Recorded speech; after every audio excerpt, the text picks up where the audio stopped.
I am Dr. Giriraj Bora, heading the Department of Minimal Access HPV Surgery and Liver Transplant at Artemis Hospital, Gurgaon, New Delhi, India.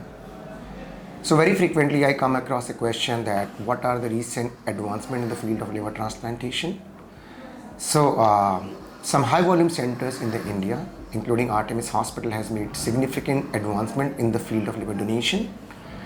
And that is because liver donors are healthy people and they do not get any direct benefit out of such a major surgical procedure.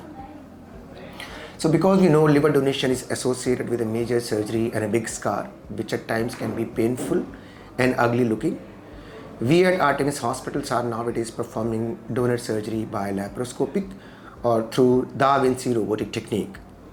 So what it does, it helps in early recovery of the donor. There is less pain.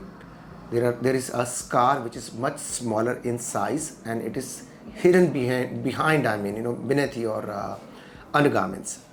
So this technique is extremely useful for the young donors because it gives them a very satisfactory cosmetic scar, and the surgery is safe and associated with early donor recovery. And in fact, the post-op satisfaction, donor satisfaction scores are significantly higher by the use of laparoscopic or robotic donor surgery. So if you are scared of donation, you are apprehensive of liver donation because of the scar or pain in the post-op period, you can contact Artemis Hospital liver transplant team, and we are the only team in the India and few teams in the world who are performing donor surgery both by pure laparoscopic and by pure robotic means. Thank you.